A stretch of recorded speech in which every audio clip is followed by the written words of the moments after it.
You scared me. Will you do me a favor, John? When the food comes.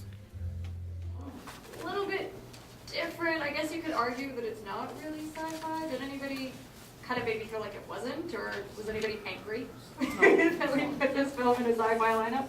Anything with an end of the world theme can qualify as sci-fi, so that's fine. There was a film called Seeking a Friend for the End of the World with Steve Carell and who was the girl? Keira Knightley. Keira Knightley, yes. And they touched on some of the same things in this that they touched on in that. The world's going to end next Tuesday. Some people will pray and some people will go to an orgy because they've never been to one before. And it depends on the nature of the person, how they respond to their upcoming doom. And so you're cheering for these characters fleeing assuming that the family committed suicide on purpose, right? And then she said, don't eat the food, don't eat the food. And so the kids were trying not to die with their parents in this way. But yeah, it absolutely qualifies for the genre, no question. I was just going to say the same, that it definitely qualifies as sci-fi, because sci-fi is not just about, the future aliens and spaceships, but it's always a reflection of what it means to be human with different setup, right? And so that one was fantastically done that way because, it's like the end of the world is coming, and when we were watching the film, we didn't know if that was the case or if they were just like a cult, right? Because that's kind of the setup. But as we see, this is the way that different people were caringly trying to take care of their own in a dystopian situation that actually was happening. I thought it was very clever.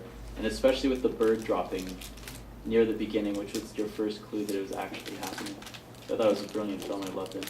What I loved the most about this film was the execution, the way it was done. There was none of those kind of apocalyptic, like we're very used to seeing a lot of special action and I was being struck by something and destruction going on. None of that was there.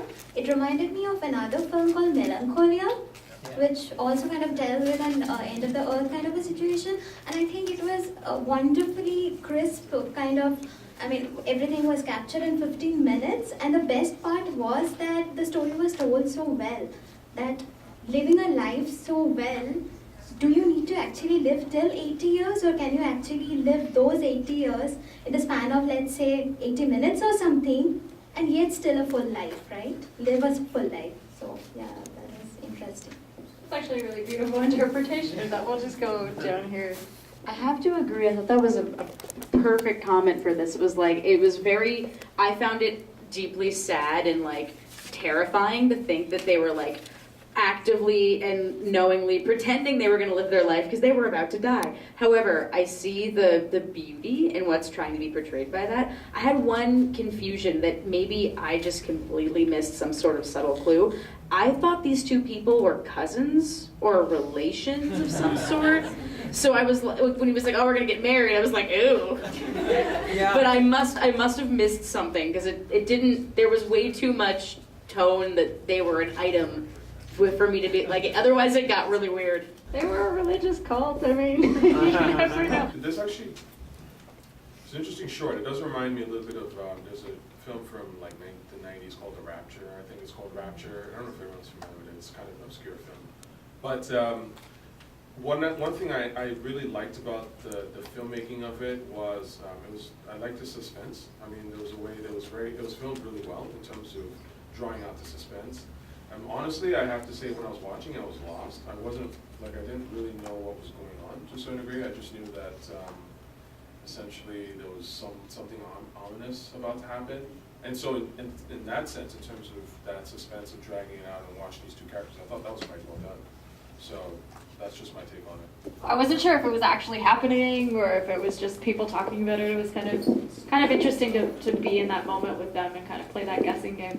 That comment earlier about living 80 years in 8 minutes, I couldn't help but wonder during that last beautifully executed sequence in the river.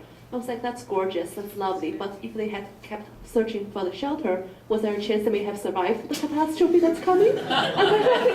It's a very practical, non-romantic perspective, but I feel like it's an allegory. If we're faced with such a choice, I think most people would roll over and say we'd rather enjoy the last moment than hold out for a slim chance.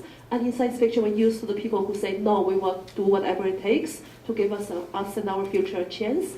and the story that follows. So I think it's interesting to see things from a different perspective. Yeah, that's true. That's actually a really good point. I was kind of like, isn't there a basement in the house that you guys have? But that's cool, you know.